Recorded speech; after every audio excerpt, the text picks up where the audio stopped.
Hello, Gino here, and you are listening to Otherworld Connections. We live in a critical time where now, more than ever, angels and fairies, hidden forces, are bursting at the seams of the veil to work with us. They want to see us change in order to save the world and live in service to others. So join me on a journey to empowerment and enlightenment with an angelic angle and a fairy focus, looking into ways to improve our current situation, morality, archetypes, solutions for self-healing, and spiritual sciences in light of theosophy and other occult traditions. Hello. Welcome back to Otherworld Connections. We're on Teams today. Skype is over. And I'm assuming everything's going well.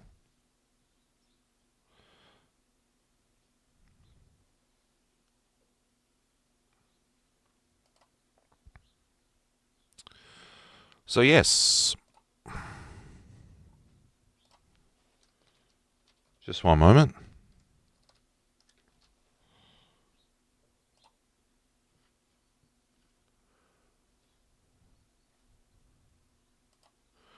Excellent.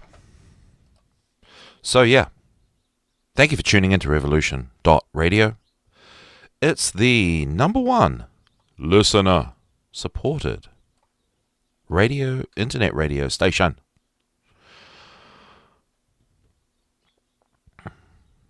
So please help support our efforts and airtime by visiting the station's donation section on our website, revolution.radio.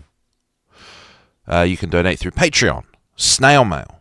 You can make a direct payment if you live in the United States and Canada.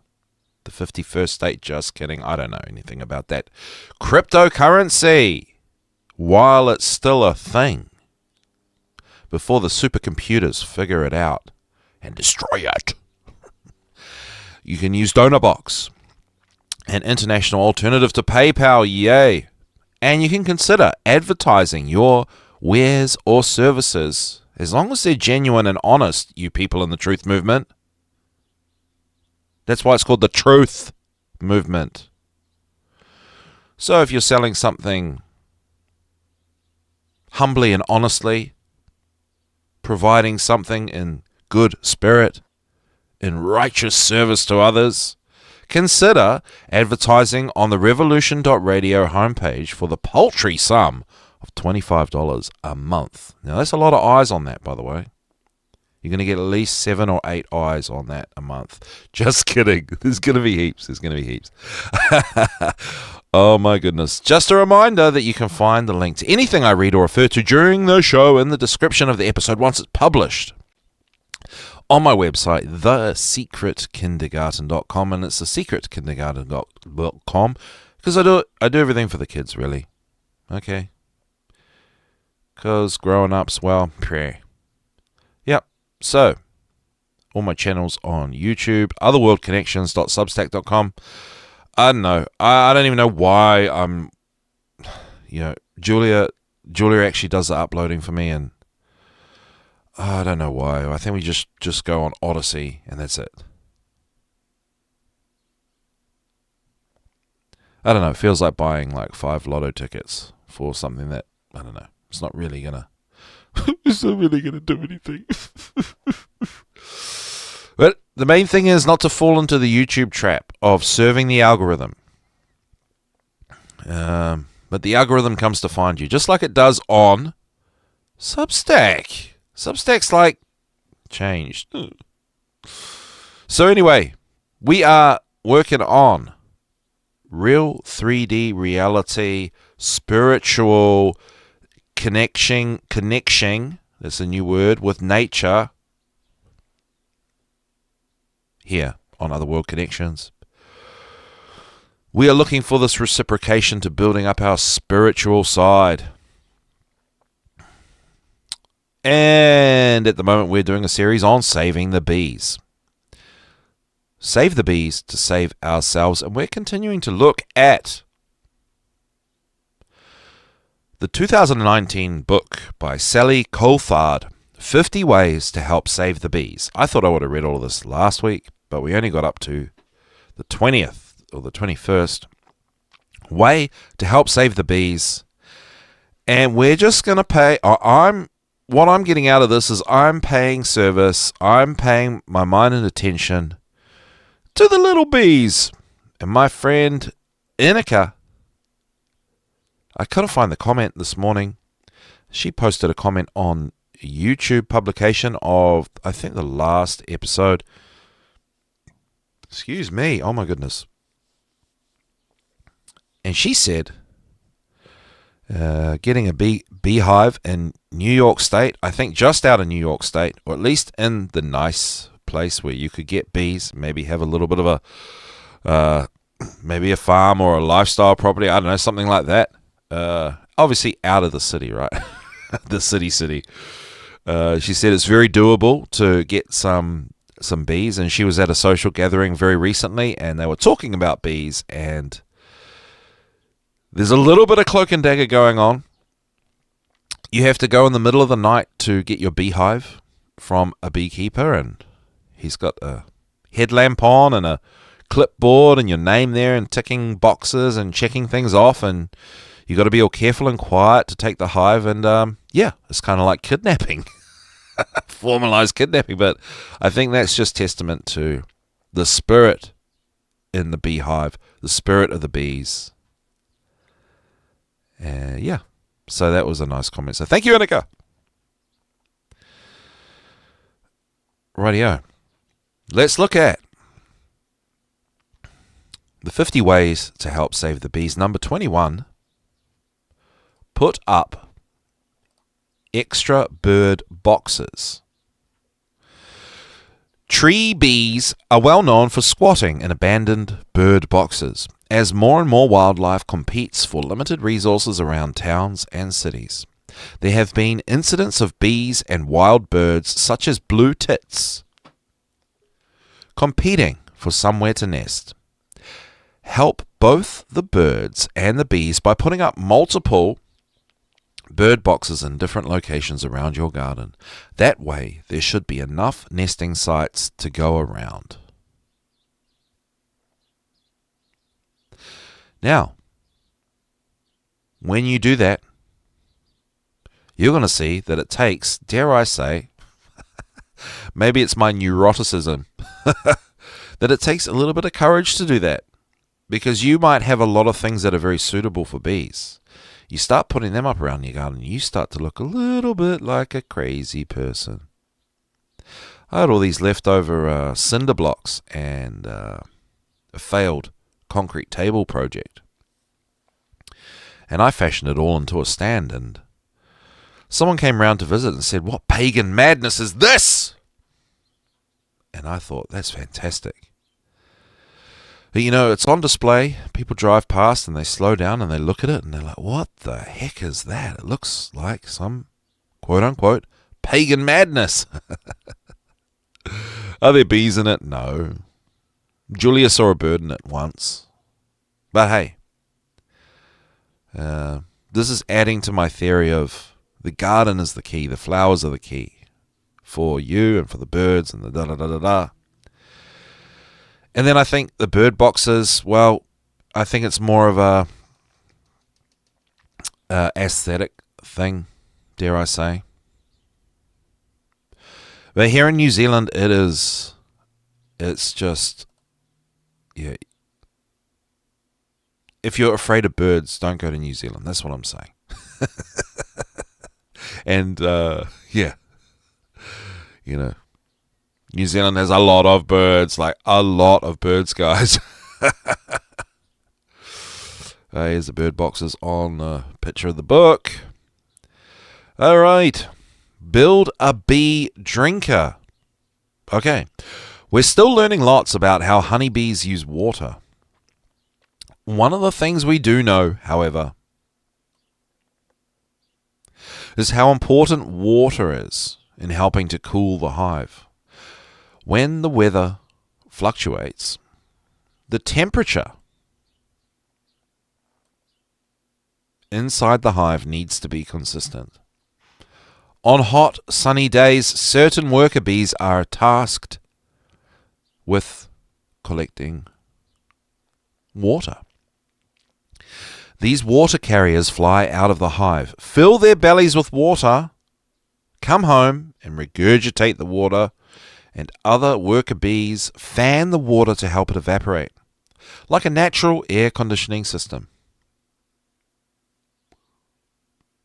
The evaporating water brings down the temperature of the hive, keeping the eggs and developing brood from overheating. We also know that honeybees use water to dilute the food that is given to the queen and larvae in the hive. A typical wild hive is estimated to need around 25 litres of water a year. One of the interesting things is that, given the choice, bees seem to prefer slightly salty water.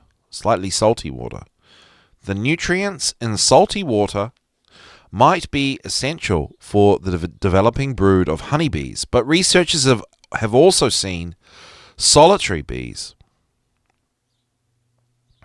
occasionally drinking water. Quite why this is, we don't know. One thought is that lots of different types of bees might also need, from time to time, to supplement their diet of nectar with salts from water. In the wild, bees use many different sources of water, from muddy puddles to the margins of shallow ponds, animal urine to sea water. During hot, dry summers, bees can struggle to find adequate sources of water to end up risking a drink from a swimming pool or drinking agricultural runoff, which can often contain harmful levels of pesticides. But we can help. Creating a bee drinker, whether it's in your garden or on a window ledge, will help bees and other pollinators find a useful source of water. It's easy. They just need a saucer or shallow dish of tap water filled with marbles or pebbles so that any insects who land can drink without drowning. Oh, that's sweet. So yeah, that's another little solution there.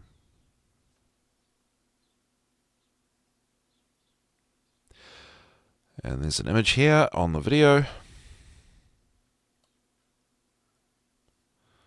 Well, I'm sure you get the idea by verbally explaining it to you.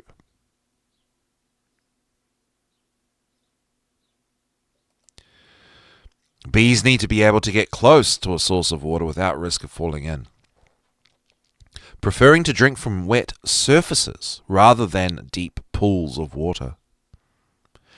If you haven't got a shallow dish, a deeper vessel will do, but you just need to make sure there are plenty of floating bee rafts for them to land on, such as wine corks or lollipop sticks.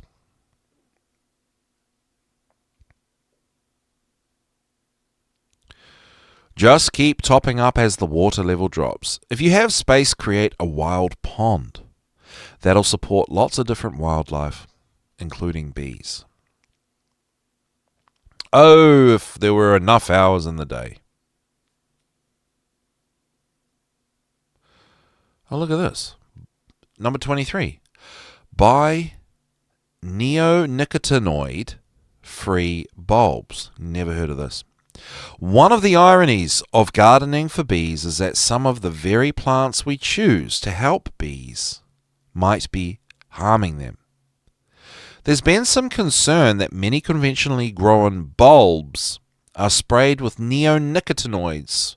I'm assuming that is a tobacco-based insecticide, which can then stay in the flower for weeks, if not months, afterwards, potentially affecting any flying insects who visit them.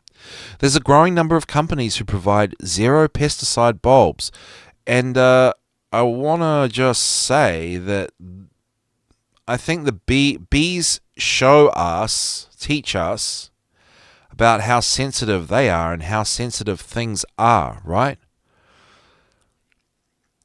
So it talked about like those fly sprays and stuff killing bees for like months after that, and then some probably sold as a natural insecticide, if it's a neonicotinoid, it's possibly extracted from tobacco and hasn't got too much in it. Well, that's killing bees way down the track later. So this sort of affirms the, all the stuff we know about, right? Things that are bad for you, like microwaving food, plastics, tin foil, jabbies, all that sort of thing, right? Bees show us how delicate things are, all right? So paying this consideration to bees is a practice to put us in that mindset to pay that consideration to ourselves. Do you see how that works? Just one moment.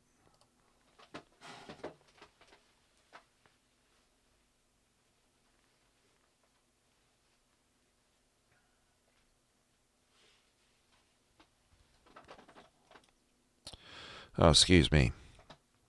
Yeah, I need some music or something in between so we don't have dead air.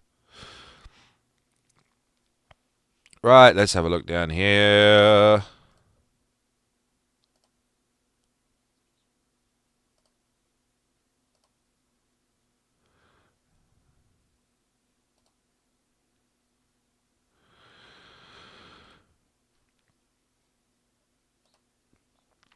Sign up for a free packet of seeds. Hey, who wants to do seed trading with me? Let me know. Let me know. Well, it's not with me. It's with Julia. She is the garden mistress. She is the master of the garden. There have been a number of recent initiatives to distribute bee-friendly seeds and wildflower mixes. Guys, I think we talked about this last week. Wildflower mixes. You got to get into some wildflower mixes wherever you live. They are awesome. Seriously. Wildflower mixes are good. Oh my goodness. They differ from year to year, but a quick internet search should throw up a handful of organizations who are handing out free seeds. Well, yeah, you can also just buy the packs if you're rich like me. No way, but yeah. Either on an individual basis or to schools or other charitable organisations. One recent UK campaign, the Royal Botanic Gardens, Kew, handed out 100,000 free packets of seeds, encouraging people to turn their gardens, window boxes and allotments into wildflower paradises. A similar project in Canada, Bees Matter, provided over 250,000 seed packets, which, if successfully planted, will create over 1,250,000 square feet of pollinator-friendly gardens. And here's the thing, do you have the time for that? That's the other thing, is learning about the garden being a time suck, an absolute time suck. And that's so rude to call it that. I guess the point is that, living in the Matrix, dude, is not cool. It takes away all our time when really we should be sowing our wildflower seeds in the garden, putting out bee feeders, bird boxes, growing our fruits and vegetables, and just having a gay old time. It's true. But no, we've got to work to be taxed, to pay tax, to tax, tax.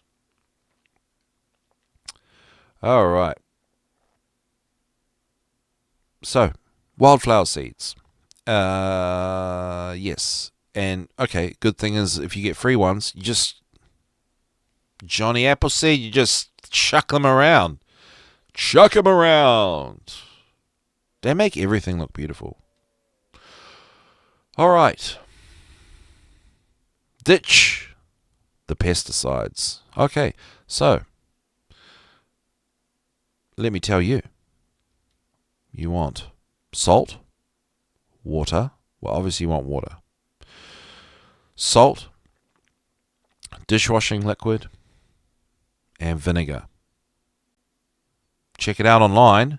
There's a few recipes, ratios, percentages of which ones you want to put in, and you put that in your sprayer, in your pesticide sprayer, and you do that, and it does the job.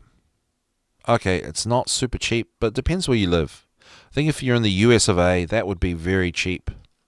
Still probably wouldn't be cheaper than glyphosate. Glyphosate is probably cheaper than water.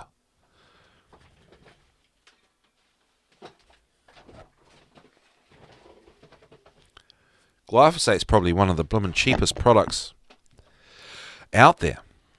But anyway, ditch the pesticides as the pesticide debate rages on. So many debates shouldn't be a debate, right? Many gardeners and bee lovers are taking matters into their own hands by taking a broader approach to gardening and making changes that reduce the need for pesticide use in the first place. Many people are finding they can grow and garden without the need for any insect-harming chemicals at all. So yeah, I recommend vinegar, salt, bit of dishwashing liquid. The dishwashing liquid allows the salt and the vinegar to adhere to the leaves, to stick. It works. It actually works. It works! If you have a better idea or you have another idea, please do let me know, because that idea is actually expensive. And also mulching, guys. Like, you want, a foot or two of mulch in your garden, and that suppresses the weeds. And then when the weeds pop up, they're really easy to pull out. Should really get Julia on the show for this series. And Teresa Martz of tendingmygarden.com. You definitely want to check that out if you're into gardening, or if you would like to start gardening. I highly recommend Teresa Martz's website and her book.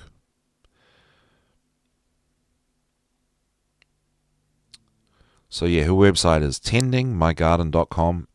Why do I recommend that? Because it cuts through all the hype to just have simple, basic,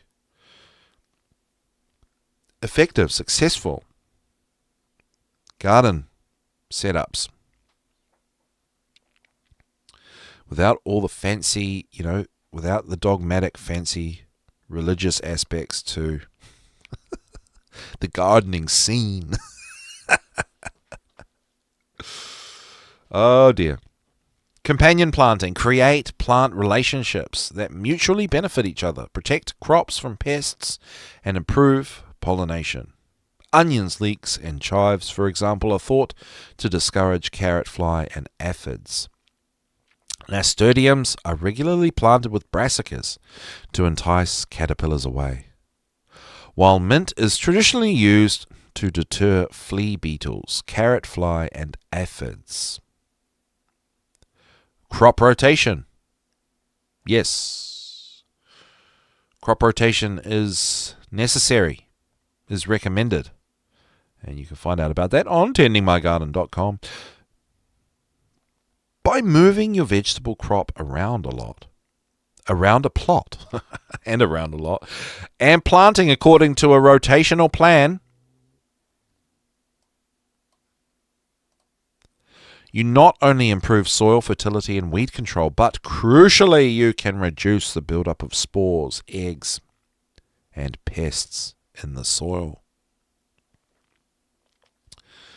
Soil improvement. Healthy soil produces healthy plants. The easiest way to maintain soil health is to apply a lovely thick layer of, I say mulch, and they're saying here compost or mushroom mulch every winter, and let the earthworms pull it into the soil. Taking a no-dig approach also seems to create healthier soil.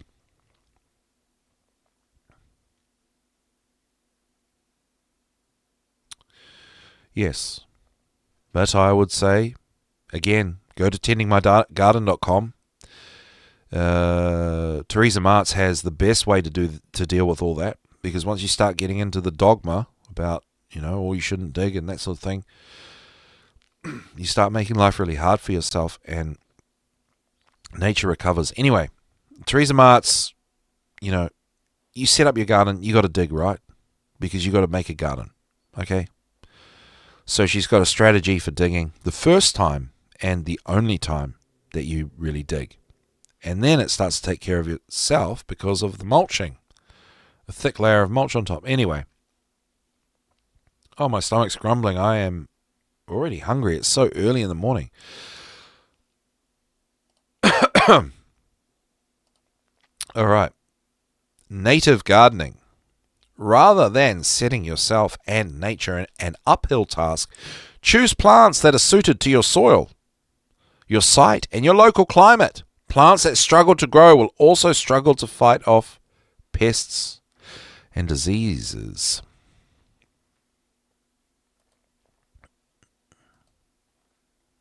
Use natural deterrents and barriers. Look for natural insect spray. What was the nicotinamide? That would have been a natural insect spray. Guaranteed that would have been... Okay, I can't guarantee it, but that would have probably been sold as a natural product in a green bottle. I guess they're talking about, I don't know, are they talking about neem or something here? Biological controls, such as nematodes. Well, yeah. I think, we think this sort of thing is, this sort of stuff is addressed on tendingmygarden.com as well. If you want the common sense approach to all these things, seriously, Teresa Martz is the way to go. Multi-generational gardener from Virginia. She learnt from her family down the line through the generations.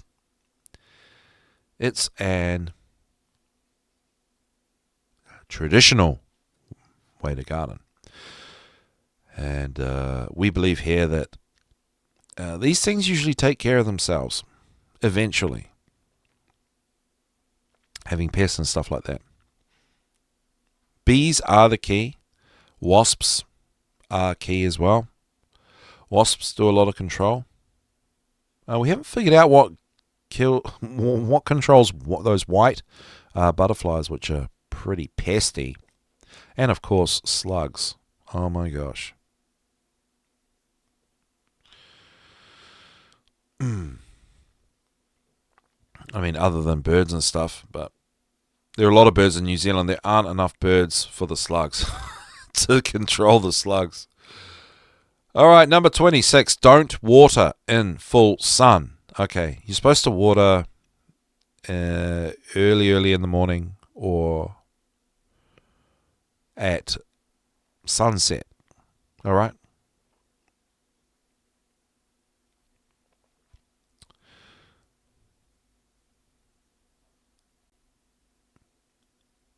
It helps the bees if you don't switch the hose pipe on during the day.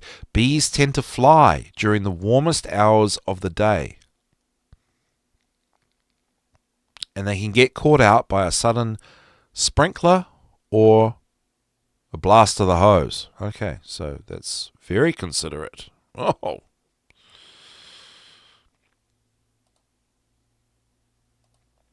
Right, be a bee-friendly farmer. If you are involved with agriculture, either for business or as a pastime, there are some recognized ways you can help bees and other pollinating insects. Not only will it give bees a boost, but research has shown that increasing the number of pollinators on crops can contribute to higher, better quality yields. The habitats that support bees also support other insects, birds, and mammals, many of which are natural predators of crop pests. We were actually talking about that before. Excuse me for one moment. I got extremely dry throat.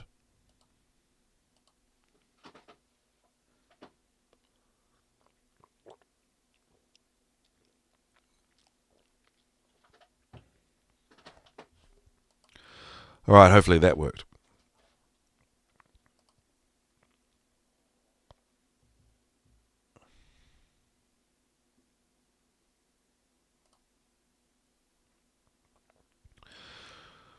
Alright, making space for nest sites.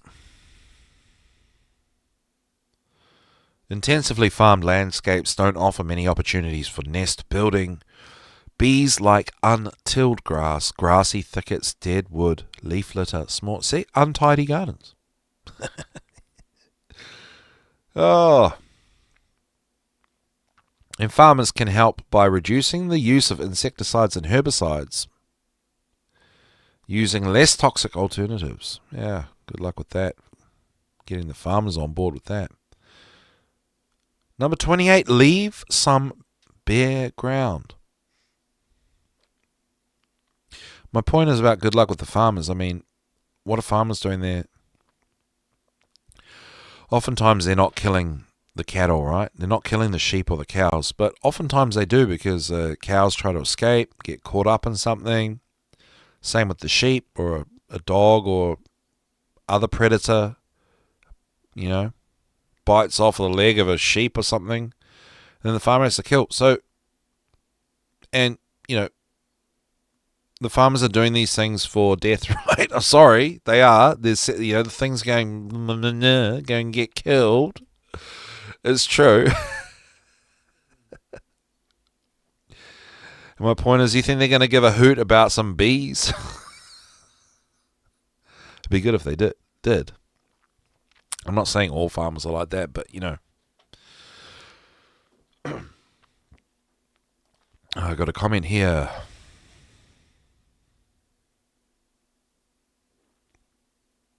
Yeah, Julia said, if bees like untidy gardens, we have a paradise for them. That is true. Our garden's not that bad, though. But then, my view is tempered because of what the bees like. So our garden's fantastic.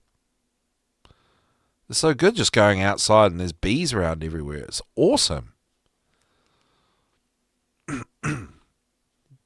In the lawn mowing thing, do you know...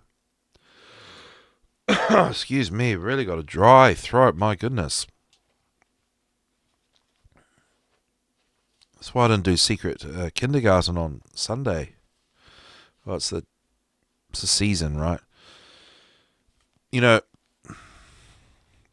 Twice in my life, I've had people come onto my property and mow my lawns out of spite for how I mowed my own lawn. I'm not even lying to you guys. Come on, if you guys are listening, you're in America. You guys know a thing or two about property rights, right? Trespassing, one of the 7 deadly sins under the eyes of God. People have come onto my property and spite mowing my lawn because they don't like it that I did on a high setting for the bees. What are they looking on our property for? And then they're coming onto the property. It's unreal, man.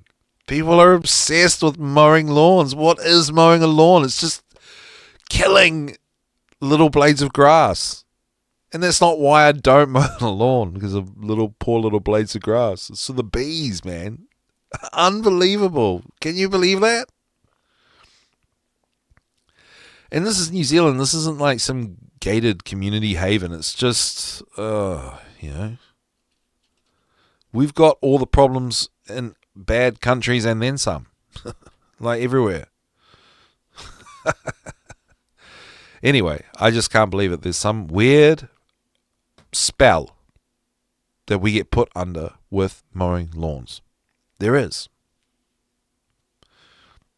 And somehow it's in the zeitgeist. And there's this lawn mowing egregore just making us mow lawns all the time. All the time. No! Number 28, leave some bare ground. Guys, I got to spray in my throat. Excuse me.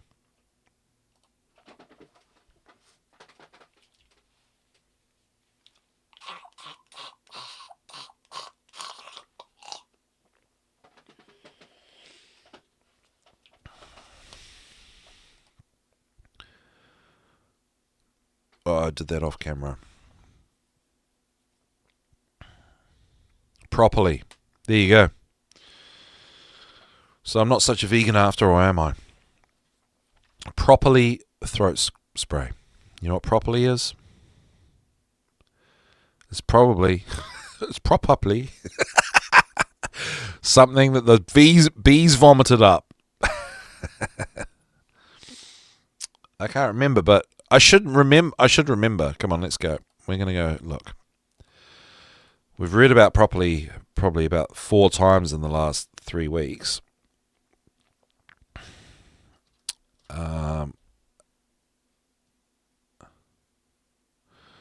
Julie said I wasn't on mute. Sorry about that, everybody. Oh, sorry. Spraying my throat and hoiking on. Oh my gosh. I was so worried about not being on camera. Yeah, saliva and beeswax. There we go. So honeybees produce it by mixing saliva and beeswax with exudate gathered from tree buds, sap flows, or other botanical sources. There we go. So it was just kind of like bee chewing tobacco.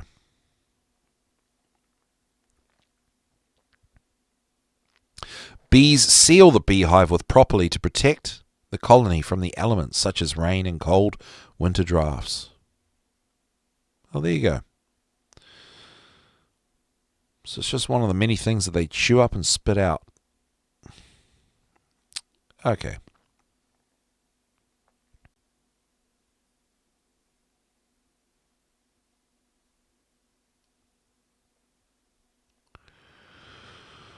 And Flea in the chat says, we have those here too called homeowners associations, and they are obsessed with having a Stepford neighborhood. Yes, I've come to think of it, I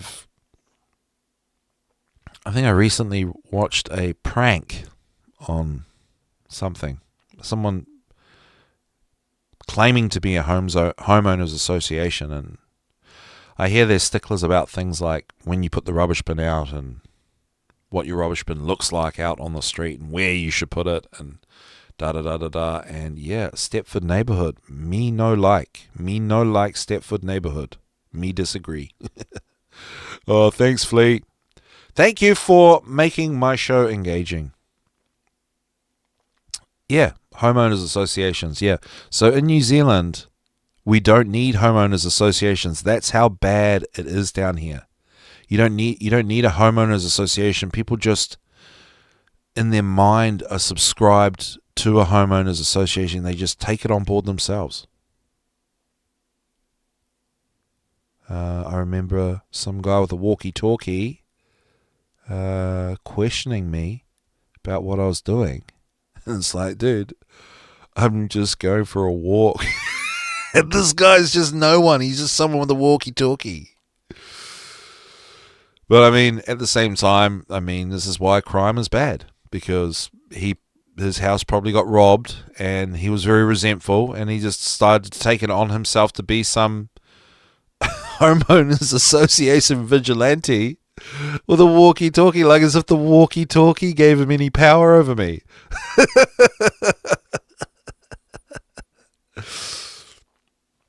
Anyway. Leave some bare ground. Like, have you noticed that the bee shows are a bit more buzzing than my other shows? So it just goes to show that, you know, considering the bees, and it just goes around in a nice little loop there. Lots of species of native bees like to nest underground. Okay, I know we've talked about that 100 times already, but most prefer well-drained, crumbly or sandy soils. Bumblebees like to nest underground. If you can, leave a patch of your garden bare, preferably on a slope and ideally south-facing in a warm, sheltered spot. Well, that depends on what part of the planet you live on. If you've already got a sandy bank or pile of loose soil, you could make a few holes in it with a pencil and see if it attracts any visitors. Imagine what the homeowners association would say about you out in the garden with a pencil, loosening up soil. And that's the thing. Things like homeowners association prevent us connecting with nature in the way that we're supposed to. Number 29, create a community bee garden, if you dare. Who's going to show up to that? Oh, I'm just laughing too much at my past experience. No, I haven't done a community bee garden. Public gardens are powerful community spaces. They're important for so many reasons. Yeah, you don't want the Homeowners Association people turning up at these things.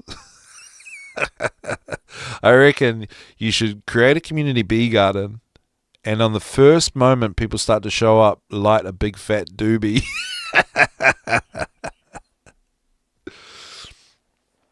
They provide havens of green space in urban areas, give access to people who may not have their own outdoor space. They allow people to come together for a common cause and give individuals and groups the opportunity to heal, recuperate, and learn in a natural setting.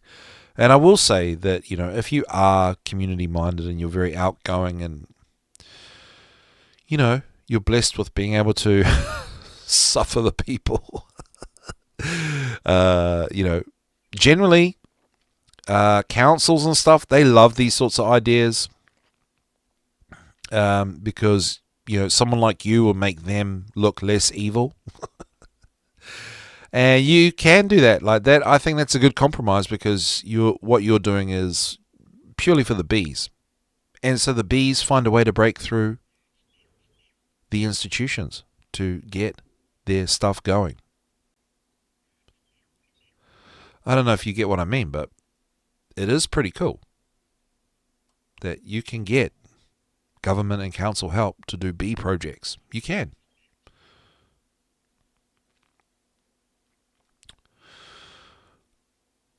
Okay. Number 30. Use peat-free compost. Peat bogs are a vital wild habitat for a vast range of flora and fauna, including native bees. When peat is extracted to create compost, the bog is drained and stripped off, destroying the natural environment and the many rare and valuable species that live in it. Interesting. So there you go. Turns out that peat is not bee friendly if you buy peat. We're guilty of that. Didn't know that. But yeah, if you're doing some of these things or any of these things, well, you're doing something, and that's the point. That's why there's 50 ways here. So just, I'm amazed, like, how just having a garden, just bees show up and thrive.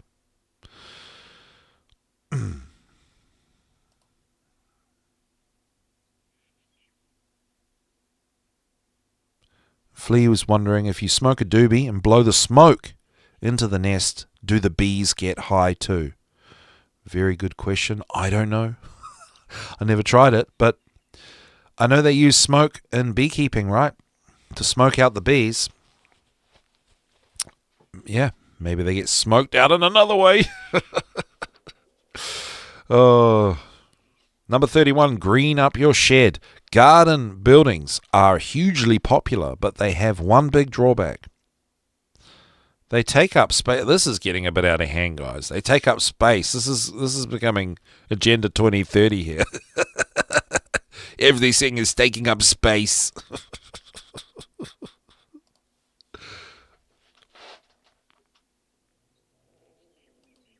So a garden building could be replaced with pollinator-friendly plants, or you could just put pollinator-friendly plants next to the building.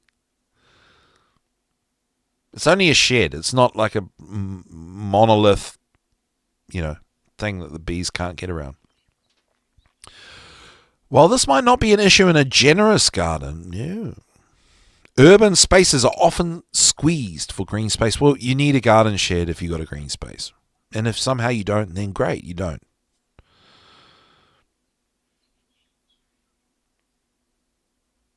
One option is to green up your garden shed by installing a simple living roof.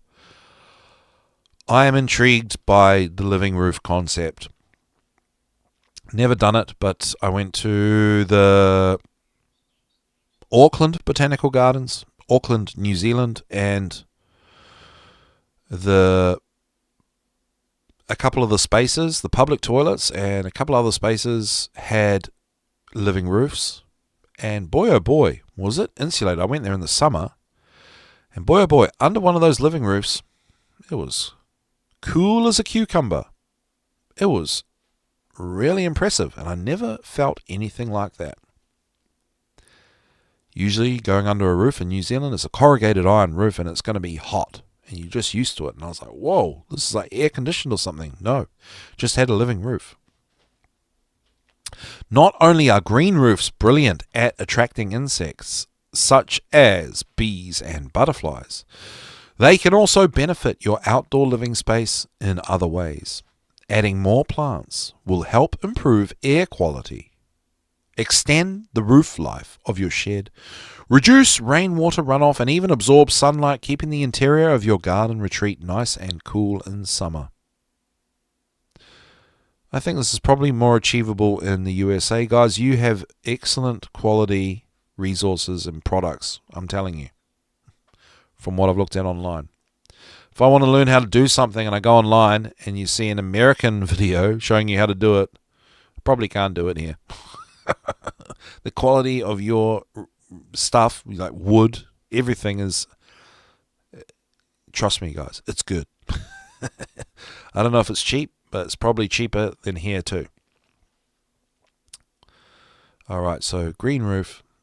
My point is, I don't know what wood I would use to hold up all that soil. And the garden sheds here are made out of a grade slightly higher than tin foil. My stomach is going off on one today. Excuse me, everybody. There's a little picture there.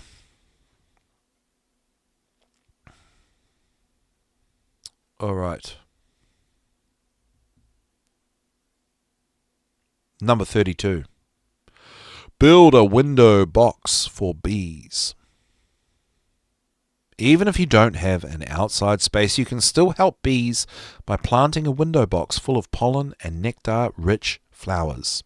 As we've already learned, city environments can be a rich and diverse source of food for bees. Single species window boxes can look really striking. Few things make an impact more than a container full of just lavender, salvias, or lupins. Many of the flowers listed earlier in the book will work brilliantly in containers or window boxes, either planted en masse or as part of an arrangement. You could even put those wild flowers in there. Herbs are also natural for window boxes and will soon be colonized by pollinating insects. They will find a way up there. Try thyme, prostrate rosemary. Well, it said prostate rosemary. Chives, mint, marjoram. Marjoram's good. Mint's good. Have you ever put mint in pasta sauce? Mint grows really well, really easy. I suppose it depends where you are, but generally mint grows really prolifically. And putting fresh mint in a pasta sauce instead of basil, because I find basil's really hard to grow, that's a winner, believe it or not. Try it.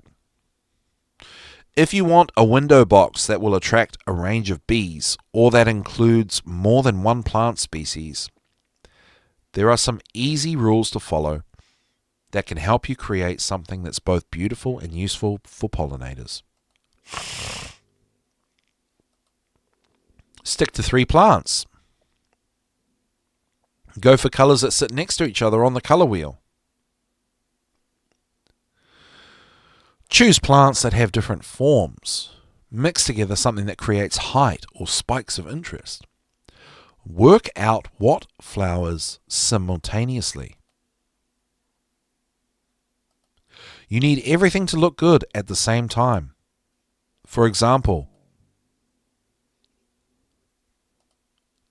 a summer window box could include sage, salvia, and alliums. All right, let's just move down. Number 33. Follow hashtag Save the Bees. Oh.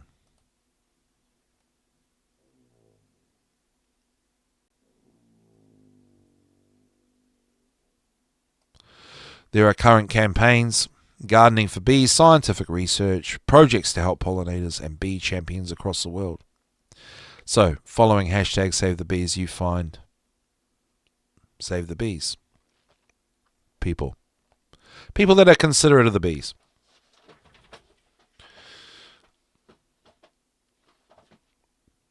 All right, number 34.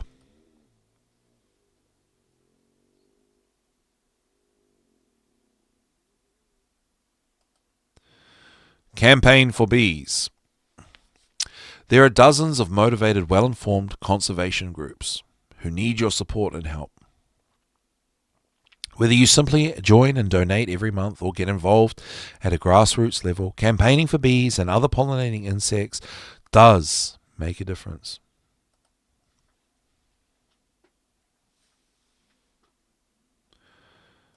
Yeah, so I just think it's interesting that campaigning for bees, you can get a lot of help from the council and I believe the government if you do things for bees. I just think that's, I don't know, I just think that's just part of the magic of bees, that they can just push through and just get what they need.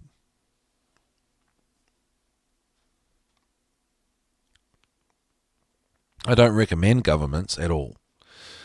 Number 35, leave a legacy. Anyone can leave money to a bee charity in their will. What is going on? Well, fair enough. I don't know why they have to put it. Well, they needed 50 ways, right? So they're really searching. This is called a legacy. Oh, that's really cute. Maybe I'll do that. They'll get my... they'll inherit my debt. Poor bees inheriting all my debt, my legacy. Number 36. Set up a pollinator action plan.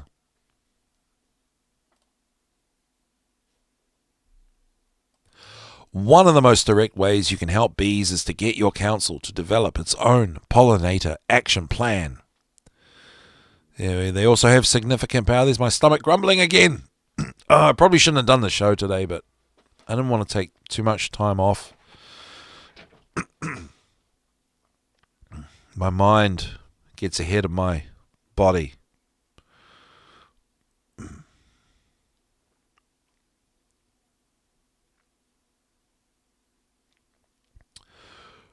Protecting, yeah. Okay, so, just get active. Go on a beekeeping course. The beekeeping course we found here, it's like 3 years long. So, yeah, we were talking about how serious beekeeping is. And how, what's the word? Legislated.